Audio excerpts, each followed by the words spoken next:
I really should start this conference off by congratulating Elvis because we will have two new firsts. The new first, involves Elvis as the first performer to do a worldwide live concert via satellite. Real spectacular.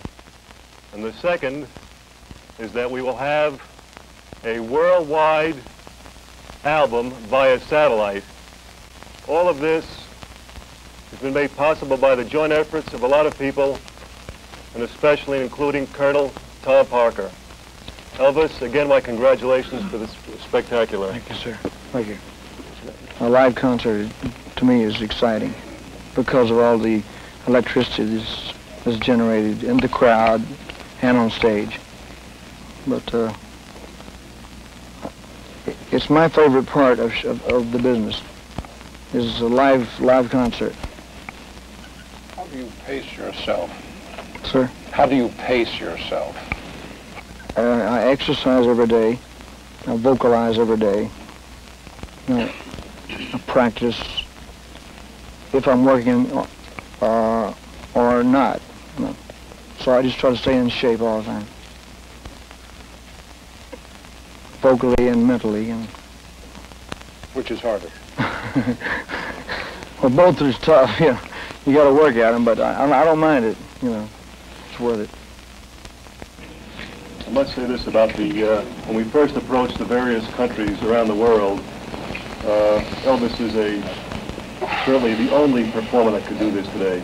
He is well known in every country that we have taught, in fact in every country in the world, and the acceptance was just fantastic. It wasn't a case of any selling, because he's been in demand for live performances around the world, but you just can't do this, so this is the way of approaching it. But the acceptance exceeded all of our expectations, Elvis. Thank you very much. That's very nice, sir.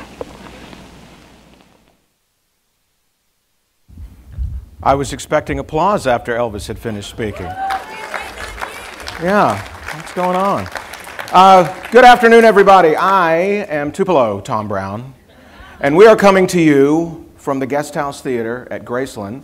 We have an audience here live of Elvis fans, and we've got some fans online, I believe I was told. They're watching a streaming event. So, Elvis fans live, say hello to the people at home watching on streaming.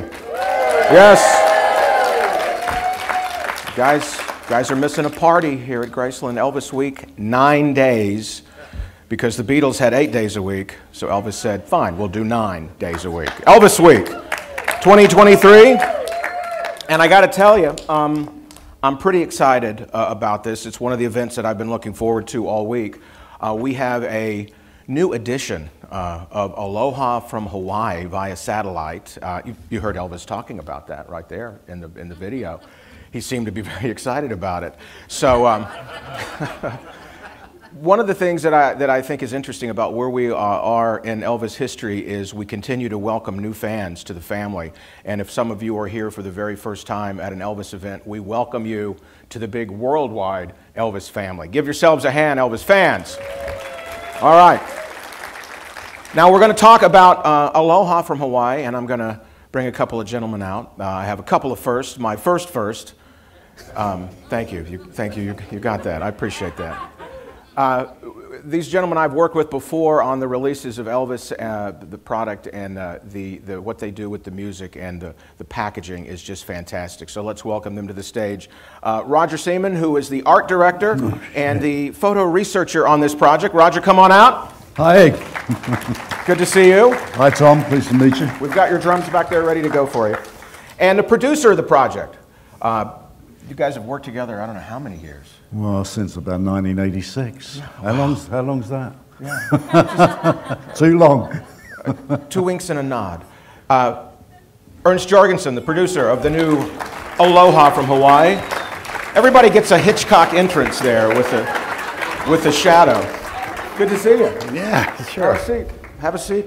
We got some fun planned. Now, what we are going to do is kind of take you through the new Aloha from Hawaii. And you got to hear some of it at the beginning of this. What did you think of that? Yeah? You're going to play it that loud in your car too, I bet, aren't you? Yeah, that's what I've done. You know, here's what happens. You buy an Elvis record, you buy a CD, whatever, and this is the first contact you have with it. Yeah. Is the box. And as kids, you know, we'd buy this, and we had to bicycle home with this under our arm to put on the turntable. Tell me about this. First of all, for you, this project of Aloha from Hawaii. I mean, as a concept in Elvis's career, how did a project like this come up? Well, I think we're all older and wiser now, and we all understand why the Colonel didn't really want Elvis to travel outside of the United States. And during the 60s, it wasn't an issue because he very shrewdly used Hollywood to send Elvis all around the world's movie theaters, promoting his new soundtrack, or as soundtrack release, or as Elvis would say, escape. And it did a great job for him. But I think when Elvis decided to go back live on stage in 1969, a lot of clever overseas tour promoters started throwing millions of dollars at the Colonel's desk. And they were also very good at creating publicity for it as well. I mean, there were articles in the UK press of like fisheye concert with Elvis at Wembley Stadium where they were going to put him in a big bubble. Yeah. All that kind of nonsense got a lot of press coverage, and it excited people like me because I thought I'm going to see Elvis at last. But whether it was true or not, and obviously from the Colonel's perspective, the last thing he wanted to do was actually agree to any of it, but he had to look as if he was reasonably interested. So with all that press activity and the millions of dollars stories floating around, I think Elvis and certainly people around him became aware of this stuff. So the Colonel had to come up with a big idea to kind of get his back away from the wall and impress Elvis. And I think just as if he'd come up with a better idea for Elvis. Like this is even better than going on tour because one show can do it. That's exactly right. And it's almost like technology had finally caught up to allow something like this to happen. Yeah, I think it had, and I think the Colonel, we all know, was an incredibly shrewd and savvy man when it came to manipulating the media, right? Well, yeah, and manipulating, And you know, it all started off through television, and his expertise was in like, how do we get Elvis to the biggest mass audience in the simplest way? And he was appreciated what the boxing industry had done using satellite broadcast, because obviously with the heavyweight title fights, there were a lot more tickets to be sold than just in the major arena or wherever the fight was taking place. So obviously they used to use satellite to broadcast them all around the world and create this massive audience. And it wasn't just the boxing. It was just not long before Aloha. Nixon had been live via satellite from China. Yeah. And that really impressed, rightly or wrongly, but that really impressed the Colonel. So armed with this information and obviously trying to get out of a very tight corner, he came up with obviously his surrogate worldwide tour concert, or worldwide tour, which became the Aloha from Hawaii project. And yeah, as you say, Elvis live from Hawaii, but projected all around the world on January the 14th. Yeah. Now, this project then, you know, what you were just talking about, a great insight into Colonel trying to figure out what's the next big thing to bring to Elvis. Yeah. Elvis reacted how? How do we know that he reacted to an idea like this? Well, I think as you quite rightly say, in that press conference, it's kind of, so what? To the first of the first of the first. Yeah. And it's a bit low key, and it's a bit upsetting in a way, because it's like, why weren't you excited and keen on this idea? And I think very similar to the '68 comeback special, it took a creative mind, an excited mind, to visualize what was going to happen and how it was going to be for Elvis. So it was only when Elvis actually met Marty Pasetta, the director who had recently directed the Academy Awards for NBC, that Elvis became enthused by it. And the late Marty Pasetta wrote about his experience in meeting Elvis for the first time at the Hilton Hotel.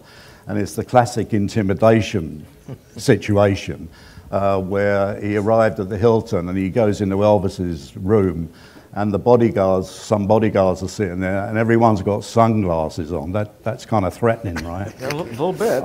Even I look threatening with sunglasses on, so... He doesn't look threatening. He doesn't look threatening, right? So,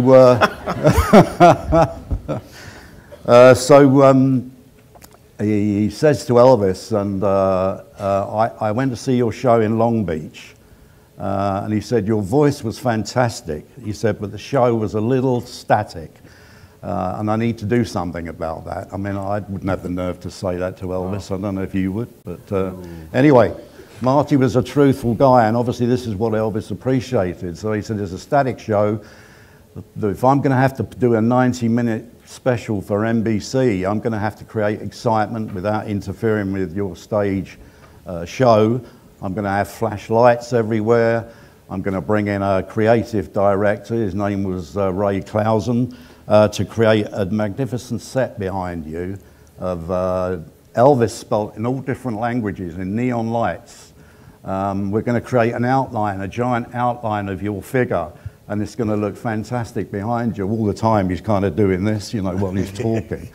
And no one says a word, and so he carries on and says, yeah, he said, I'm going to have some reflective stuff in the corner so it reflects you as you're walking across the stage. I'm got a big long platform in front so you can walk through the crowd and just make the whole thing a lot busier than what I saw in Long Beach. And Elvis kind of put his sunglasses down on the table and he walked over to Marty and he said, I love the idea.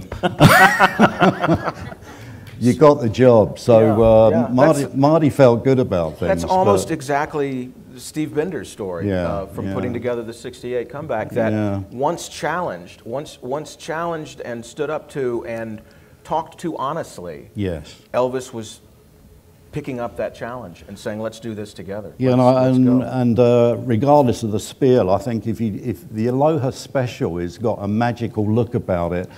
On camera, I mean, everything that he spoke about works. You've got that magnificent backdrop, and if it had just been the theatre in itself with Elvis on a stage, it wouldn't have looked anywhere near as impressive as the end show.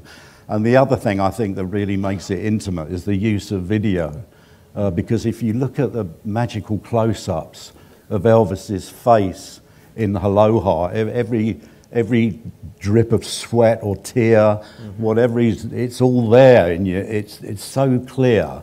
And I think it creates a great intimacy, and that's why that program is so unique. And I think Marty Passetta deserves a hell of a lot of credit for what he pulled off there, because that would have been tough. A producer like that used to live television is one thing, but he had a background in sports, award shows, in things that were fast-moving. Yes. And knowing how to cut, knowing how to place camera placement, very important. Exactly. And all of that, Elvis accepting the challenge, Elvis never looking better. Yes. And as Linda Thompson told us here during Elvis Week, who was his girlfriend at the time, he took that challenge and got in shape and was on a 500 a day calorie diet. Yeah, the other thing he said to him actually before he shook his hands was, you need to lose 25 pounds.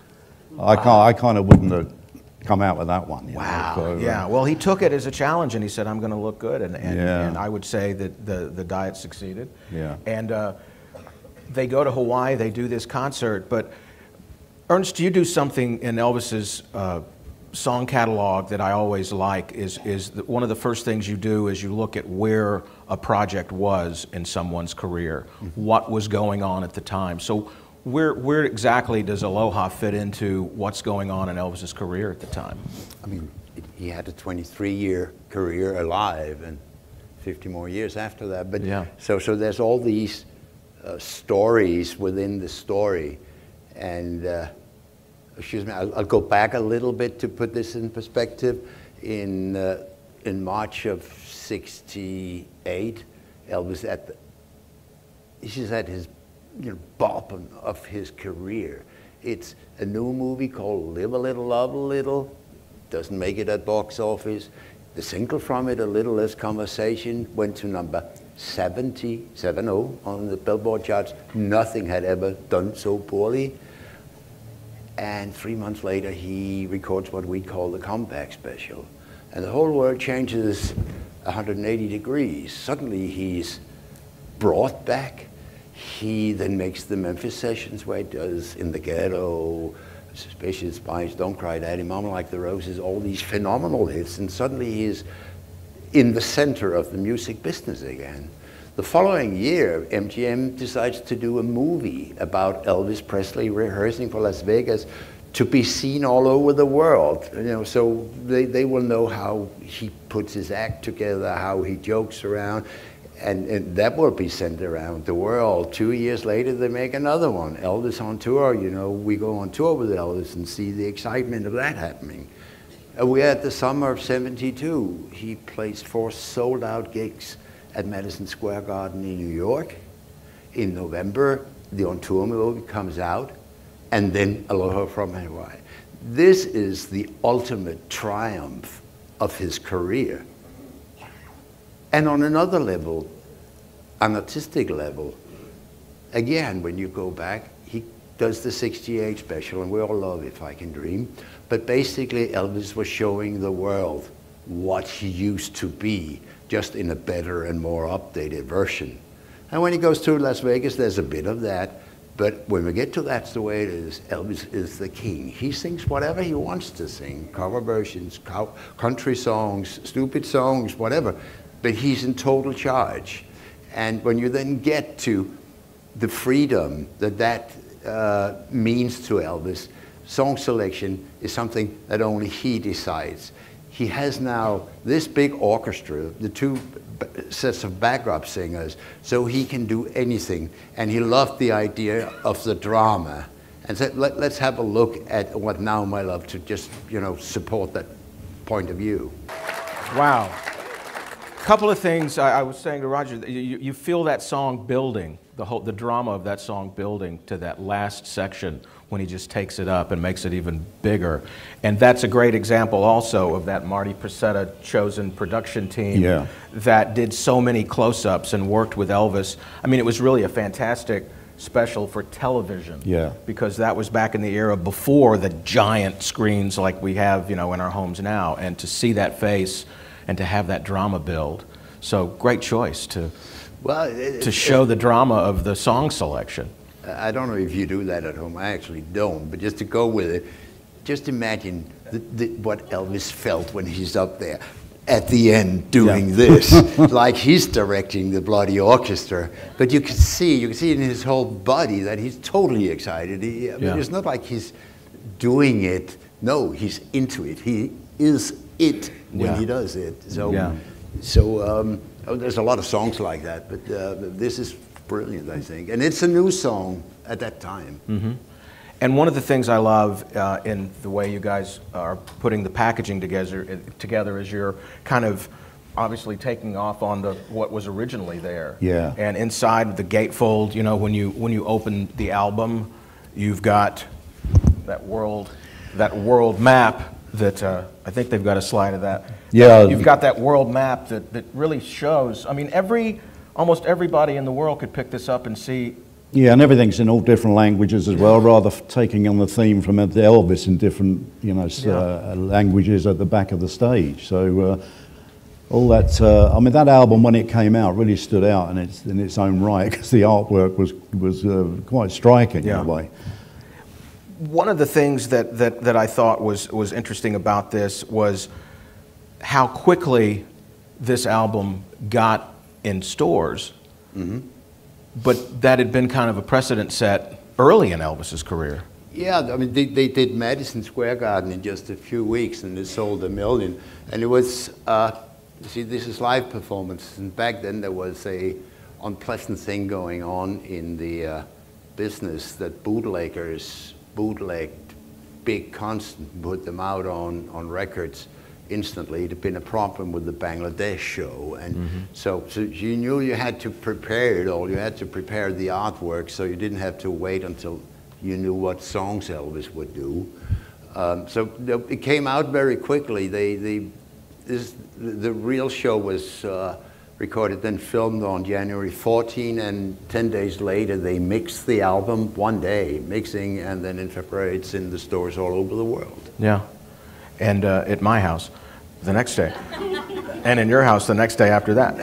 And you know, one of the, as you go in and look, this being the 50th anniversary year of Aloha, I'd done a lot of research going back and looking, because you lose the timeline from when you're, you know, a kid at the time, and the rush to get it out, like you said, to beat the bootleggers. The world saw this live, but the United States, we had to wait till April, because there was a little football game called the Super Bowl on that night. But also it kind of gave distance, I think, in Elvis's career. It gave distance because Elvis on tour was still in the theaters. And successful. And very successful, and they didn't want to jump on that, let that movie do. And then the TV special in April, we already had the album, we were already familiar with the music, and that got in so quickly for the rest of the world. And also, very wisely, as Elvis did in concert, the song selection for Aloha is something that was talked about. Oh yeah, but that was complicated because remember they did Elvis on tour back in mainly March and April, and the repertoire he was doing there was the same repertoire roughly that he took into Madison Square Garden 3 months later, and that came out on a record. So now that they wanted to do a new live album just like 7 months later, you couldn't have the same songs in there. Of course, you had to close with Can't Help Falling in Love and Trilogy, because these were high points or significant points. But you could change That's All Right as the opening card with C.C. Wright, and you could, you know, change other songs along there. But you also had to bring in new repertoire, enough new repertoire to justify people who just bought Madison Square Garden would also buy this.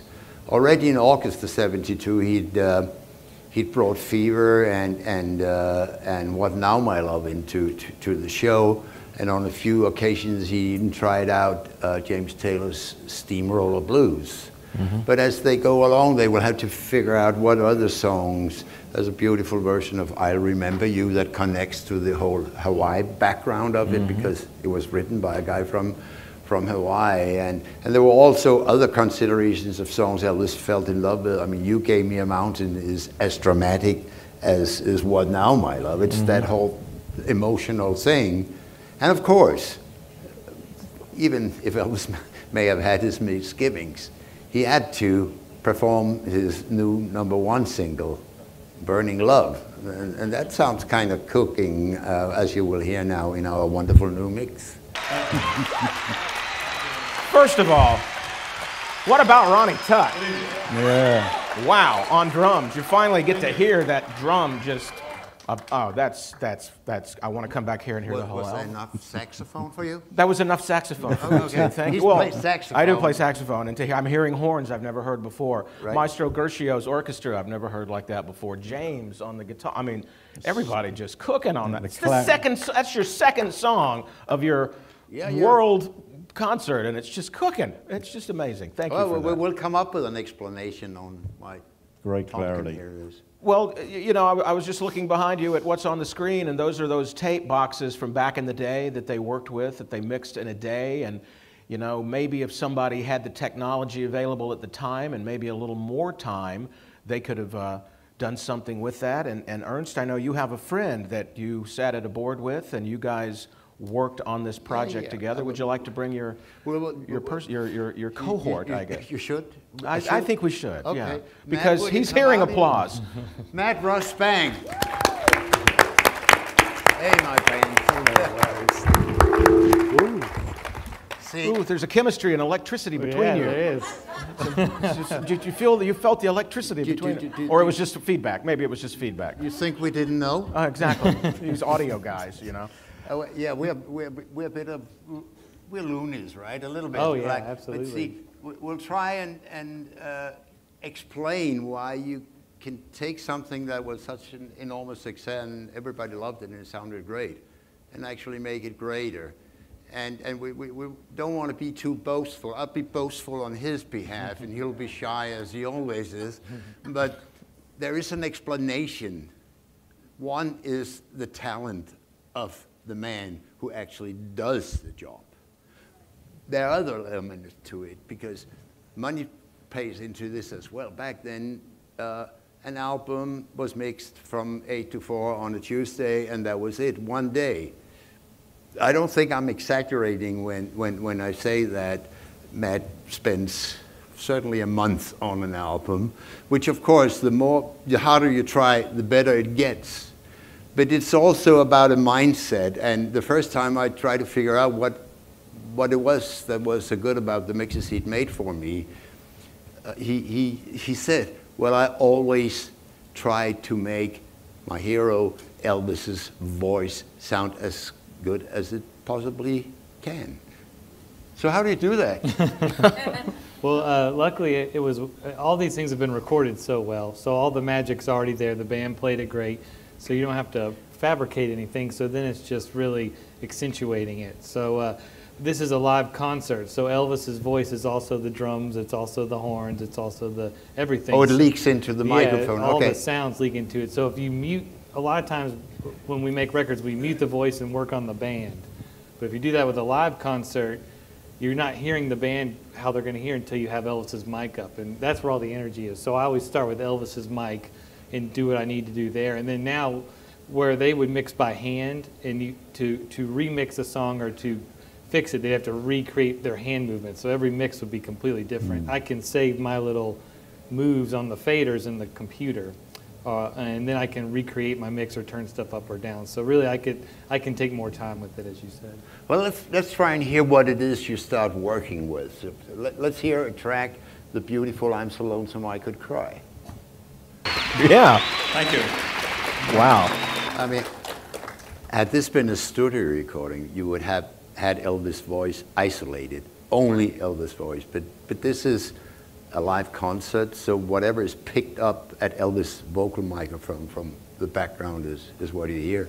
And it presents a little bit of a problem when you start mixing. Yeah, if I turn up Elvis's voice, I turn up all of that. So it depends where, and he would move on stage, you know. So if he's by Ronnie Tutt, his voice is going to be a lot of Ronnie Tutt. And you can hear a lot of kissing going on Can't Help Falling in Love. At the end. And he always wore the rings. The rings were funny because the rings always clack on the microphone. So I can get a kissing track from you? I can give you a kissing track of Oh, that's maybe an idea. That's the next one. That's the new single. The big balance for a project like this compared to other projects we've done, with a live concert, you want to feel the energy and the excitement of you being in the crowd. So the louder you turn Elvis's voice, you kind of are pushing the band farther back. So you have to get the right balance of having Elvis up front, but then you feel when Ronnie Tutt goes somewhere, you feel when the horns come in. So really that's the balance I try to get, is keeping it very exciting while you guys get to hear every bit of Elvis's voice. So when you analyzed what do I need to do through the voice, I mean, what should I do, reverb, compression, this, that, and the other, if you do any of that, where do you go next? To bass and drums? It just depends on the song, really. And a lot of times with live concerts, people will get one setting and then do it to all of it. But I treat each song like it's its own entity, so I don't just kind of phone that parts in. But you know, on "I'm So Lonesome I Could Cry," that's very tender. So the drums don't need to be too present or too big. They're kind of, you want to feel them more than you hear them. But like "Burning Love," when Ronnie Tutt goes all over the kit, you want to turn that up and feel it impact you. So really, it's kind of a song by song and a moment by moment in each song. Well, we want to get to our next track here because when I first heard it, it blew me away. But I say that because otherwise it gets irritating. But one song stood out, and I just couldn't believe what you'd done to it, and what we should be listening for is not only Elvis's voice, but in this arrangement, you can hear detail that you never heard before, where Matt has spent endless time on adjusting this piece or that piece, a piano thing here, you know, all over the place. Everything has been looked at, and there's thought behind everything he does here. It's all there for a purpose. So please tell me what your favorite is, because it's also mine. I chose Something.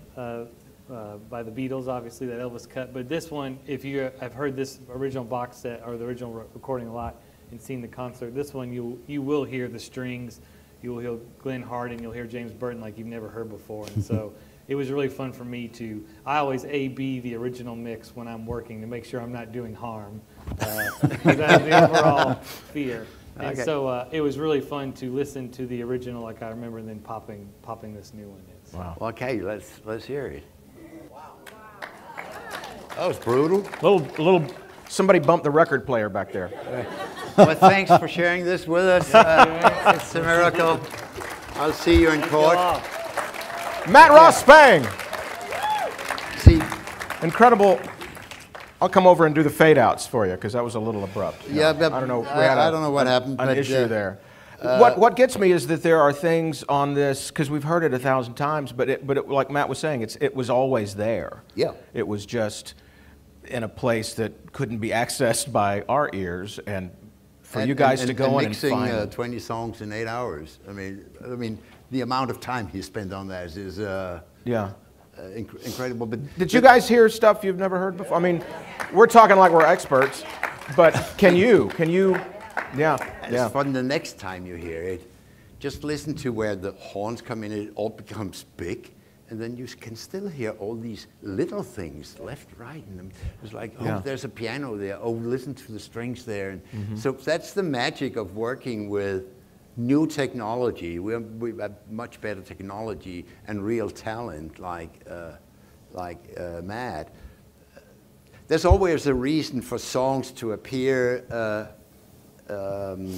And we'll get to that in a minute, but there's also reasons why songs didn't appear, because all the way through, That's the Way It Is, when they filmed all the rehearsals, I'm sure you've seen them at various places, MGM and Las Vegas, Elvis is practicing something again and again, just like he's singing Yesterday, Hey Jude.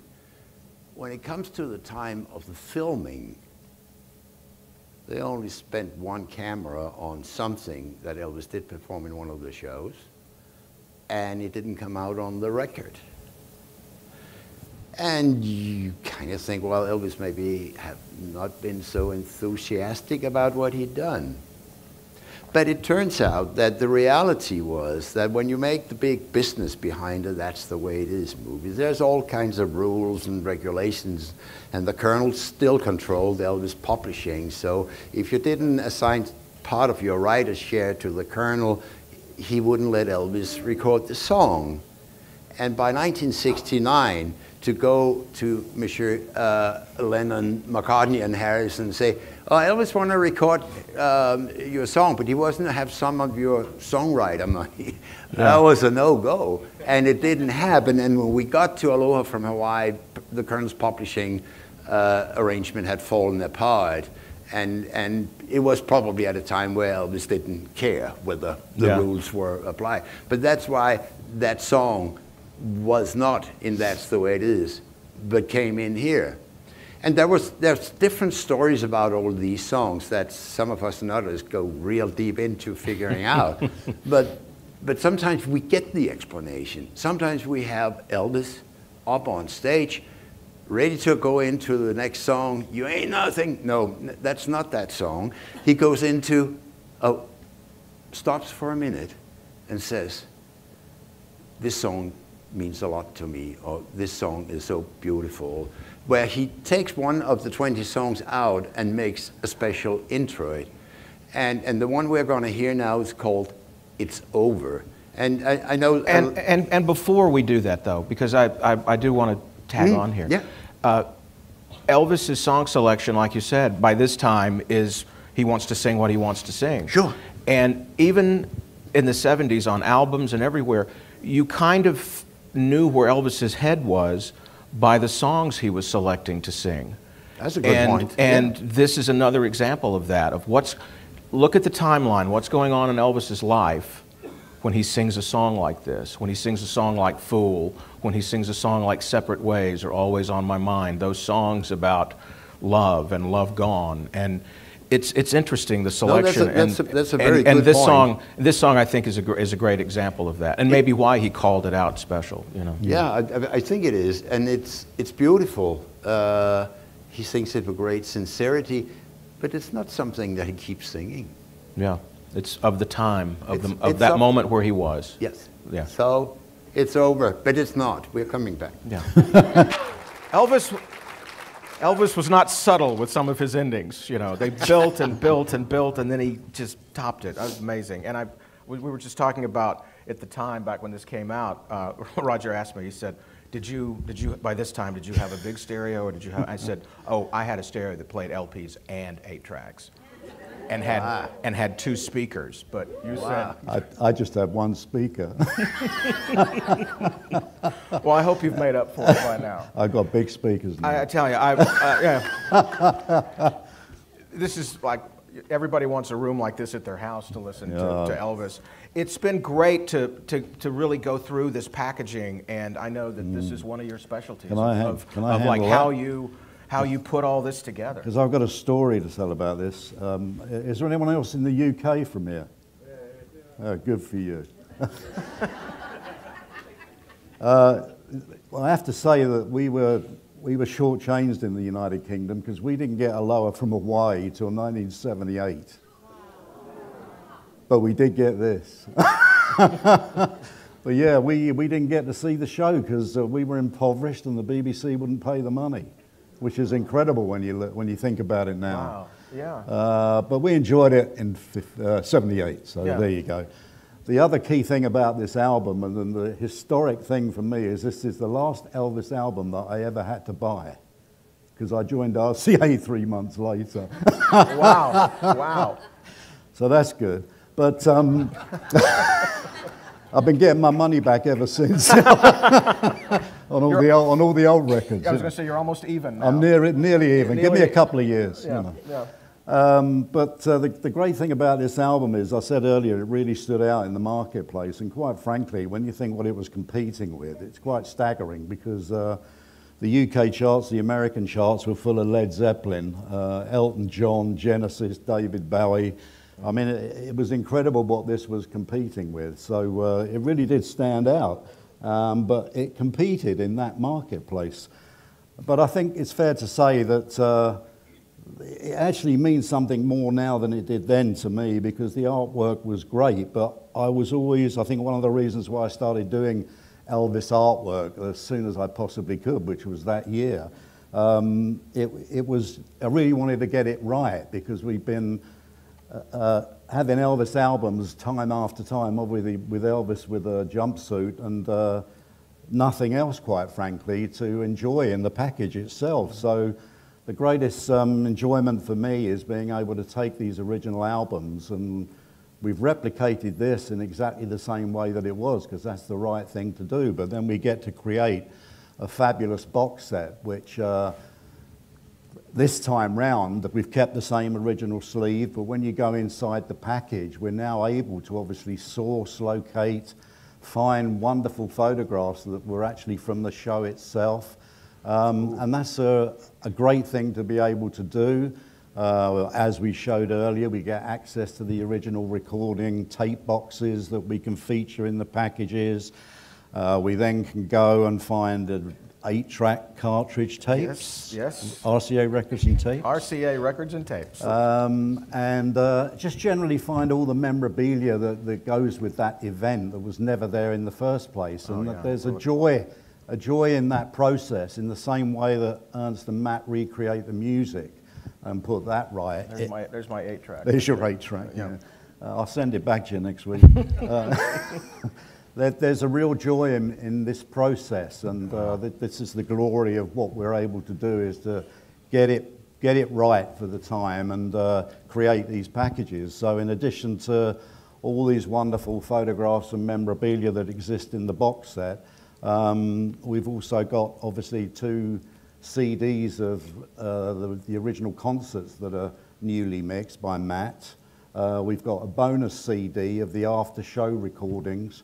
that Elvis did, which I think includes all of the outtakes that are available, everything. The 5 songs. Yeah, 5 songs, and they're glorious to listen to. You've got to bear in mind, Elvis is singing these songs at about 4 o'clock in the morning after everyone's left the concert hall. Yeah. And it's remarkable that there is still humour. After all of that, there's still some humour going on. And it really does illustrate the terrific banter between Marty Passetta, who I mentioned earlier, that he's constantly talking to Marty as they're doing the tracks. In broadcasting, the producer-director's up in the booth, and that's called Voice of God, when they talk down to the, you know, Elvis, you need to try that one more time, Elvis. I know it's 4 a.m., you know, sunny and red, the car's running, just get out there and just do it one more time for us. And he laughs about it. But that's the voice of God of Marty Passetta. And you probably know that there's obviously some sync delay process where they're waiting, is it for the cameras or the tape to get in sync so he can start singing? Yeah. But anyway, there's all this terrific banter, which I think all of us really enjoy listening to now, is Elvis having fun and talking, and it's just a joy to listen to, and it's a great CD in this package. And then obviously on top of that, we've got, for the first time, the entire show on Blu-ray, the rehearsal and the main concert, and all of those outtakes where they just used a very basic camera on Elvis as he was singing the songs. And he didn't have his belt on because he had threw it away. He threw it in the audience. Yeah. And so all of that stuff is featured in this new box set that's out now, and as I say, the vinyl version is also available. So it's been a labour of love, I think, for all of us to be able to do this, and we sincerely hope that you really enjoy it, because it deserves to be enjoyed for sure. Thank you. And what I love about this... Thank you. Oh, clap for Roger, please. That gatefold, was this Elvis's first gatefold? He had a couple of boxes. No, you had back in Memphis. Oh, that's right. Vegas to Memphis. And Elvis is back. Yeah. Elvis is back. So, but what I love, is you've recreated. You actually did a little work on that. Well, I think some people still think that Elvis is actually standing with all those beautiful Hawaiian ladies, but I don't want to shatter the illusion for anyone, but he's not. And he was just literally overlaid onto the actual photo. But I believe we call it cut and paste in the 70s. Literally cut and paste. I used to be a cut and paste artist. Yeah, you could have done better than that. Does that sound good or not? I don't know, but that's what I started off doing. But the detail is probably quite boring, but actually restoring and making that photograph look a lot better than it did on the original album was worthwhile, because they cut Elvis's hair out like really bad. Look at the original, look at that, and you'll see that Elvis's hairline is correct now, and as it should be. As it should be, as it should be. Well, thank you for your work. Thank you. On that.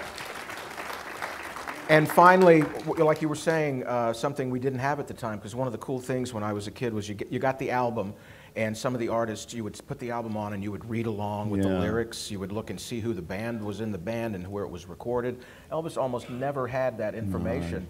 And what you get now when you get the CD is you get the book. You know, you got the book, and now you can read the book along, the notes, and listen to the CDs of the music. It's just, it's just so much fun. It's so much fun now. And this product, I mean, this iconic concert, having its 50th birthday this year, finally gets a mix that's, I mean, more than a day. At least that alone is a happy birthday present for Aloha from Hawaii. And that's one of the things about this whole thing, what you were saying, is with as much pressure as he had on him to have this album be successful, how did this album do on the charts for Elvis? Well, it was certainly #1 in America and in many, many countries throughout the world. It sold more than almost 300,000 in the first shipment, you know, when you put out the record in February in America. But see, how big was it? I mean, it was #1 in Denmark, it was #1 in something. What was it in England? Well, I think it got to around 10, but bear in mind we didn't have the special. They've always been behind. Well, they didn't have that special that's for 5 unfair. years. We didn't have the special, man. Yeah, you're not blaming that on me. I feel like I'm in the UN right now. It's a friendly rivalry. Yeah. But there is a crazy story in here because Roger and I have, of course, known that this would be coming for several years, and we were preparing for it. And there was one thing that I really wanted to do and failed. Because in 1973, Elvis gets his last RCA royalty statement for all of the recordings he'd made before that day. On the February 28th, that's when the statement came out. On March 1st, the Colonel and Elvis had sold the rights to their older recordings to RCA for a $5 million plus amount. That seems like a stupid figure today. I think it was a stupid figure back then, but they needed the money. But the consequence for this, in what I tried to do, was trying to establish how big was this album was. We knew what they sent into the shops the first week. Then RCA didn't have to send royalty statements because they didn't send Elvis any royalties. Yeah. And the record didn't enter the #1 spot until May of '73. RCA didn't get computerized sales figures until January of '75. So we don't know at all what that album sold after the first release date through the whole period where it was #1, #10 in the charts for a year. We have no clue. There is no evidence ever. The only thing we know is that it's certified 5-time platinum by today, but we can all try and imagine what the real number is. Wow. Yeah. Wow. Can I just ask one trivia question? Does anybody know what album this knocked off the #1 spot in America? Led Zeppelin? Huh? Led Zeppelin? No. I don't know either, I'm just asking. No, it was Dark Side of the Moon, Pink Floyd. How good's that? I have a trivia question for you. Do you know what song kept Burning Love from #1 on the pop chart? Chuck Berry's My Ding-a-Ling. Oh, no. I don't hear him remixing that one.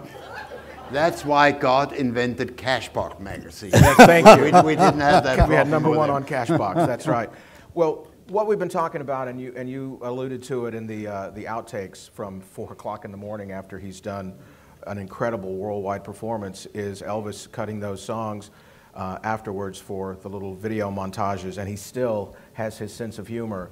And as we were talking about with the songs that he selected for this, how important the song selection for this was to differentiate it from Madison Square Garden, which had been the previous album, and selecting songs of what was touching him in his life. He still found those songs from his career back in the day, 50s and 60s. He still found a few songs that he could have fun with on stage. Yeah, I don't think A Big Hunka Hunka Love had a lot to do with his emotional state. Not at all, not at all. But it was fun to play and sing. And again, you know, he took out, let's say he took out Hound Dog, he didn't, but he swapped those older songs as well. Yeah. I'm just surprised that he took this one because it's awfully wordy, as Elvis would often say. There's a lot of words in here and you have to do them real, but it's rocking like God knows what, but the band is cooking and they are having fun. And when you talk to musicians, whether they were on stage with him or they were at rehearsals, it was always fun to play music with Elvis. So let's hear A Big Hunk of Love. I tell you what it is. I tell you what it is. I get to sometimes be Charlie Hodge for an Elvis tribute artist. Oh, sometimes I do. Yeah, I actually I came in third in the Charlie Hodge. I came in second. I came in second in the Vernon Presley one. You did? Yeah. But sometimes I do Charlie Hodge, and I'll tell you what it is about them having fun on this song, because they know it's over. They know they've done it. Because all they've got to do now after this song is Can't Help Falling in Love and say goodbye. So this is their last chance with a song that's a rocker to just say, we did it. Yeah. We did it. We did this satellite. And that's it. And they go right into Can't Help Falling in Love. Yeah, but see, that wouldn't explain Long Tall Sally, a whole lot of shaking going on, would it? No, that's there as well, and that's cooking as, I mean... Oh, yeah, well, but this is the one before the last song. Oh, yeah, they're yeah, done. yeah. So you're telling me he's holding back on the other one? Elvis holding back. He's What did I tell you he's about... He's being difficult with both of us. What did I tell him about yes and? But there is an element right. of that, but there's certainly an element of that, but it's again the pacing of the show. Some of us basically in the late 60s and early 70s would want all the songs to be rock and roll, all, you know, the more the better, but you had to have songs where you could relax, right, and where you could I let understand loose. that, but I'm talking to you as a performer, which you wouldn't understand. When you're on stage... You are a performer, I don't understand. Yes. When you're on stage doing a show with a lot... You'll cut this part out. Because I'm just going to say goodnight, and they're going to be gone already. It'll be like the end of Aloha. I'll just Sounds do it good. I'll do the goodbyes by Sounds myself. When you... what am I talking about? You know what I'm talking about. Roger Nernst How has great do left you the feel building. when you know you've done something, and all you got to do is like one more step, and you're done. That's all I'm saying.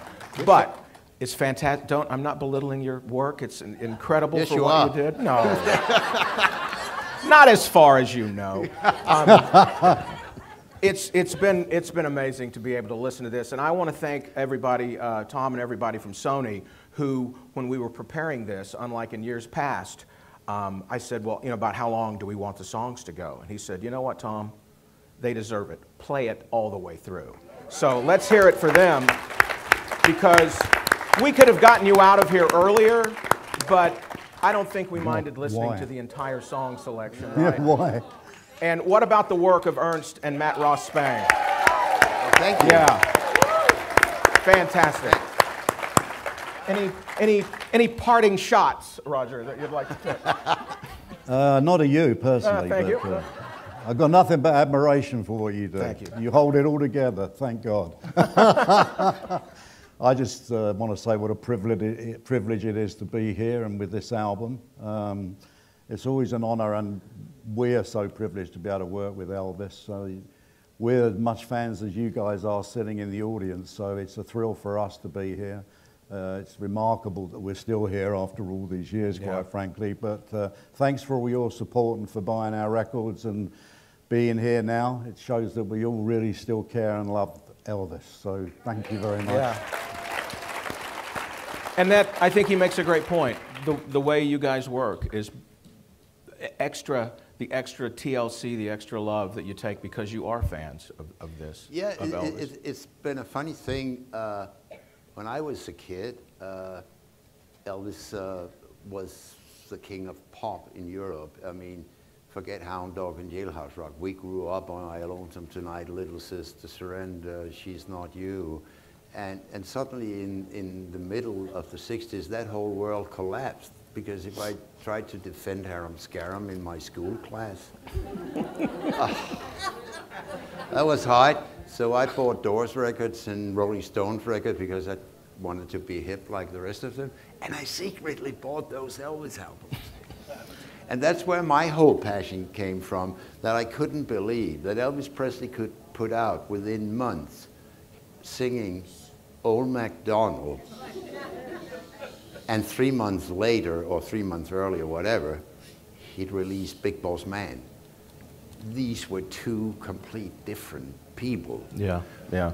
And that's where my passion for finding out why is it like this, and get into this whole idea of researching who played on this, that, and the other. But that passion I was able to maintain, although I play a lot of different music at home as well. Yeah, it's still there at the heart, and it will never go away. I think it's great that this music is still preserved like this, and technology has finally caught up to be able to handle Elvis and his band and his orchestra in the best way possible. We want to thank you guys for being here, and we're going to leave you with one more song as we say goodbye. And on this particular song, listen to some things also that you've never heard before. This is an American trilogy with what I consider to be the greatest flute solo in the history of rock and roll. Yeah. Enjoy this song. Elvis Aloha from Hawaii via satellite is available wherever you download or get your music on RCA records and tapes. And tapes. That's right. That's right. Thank you guys very much. Thank you for loving Elvis, and we will see you soon. Thank you.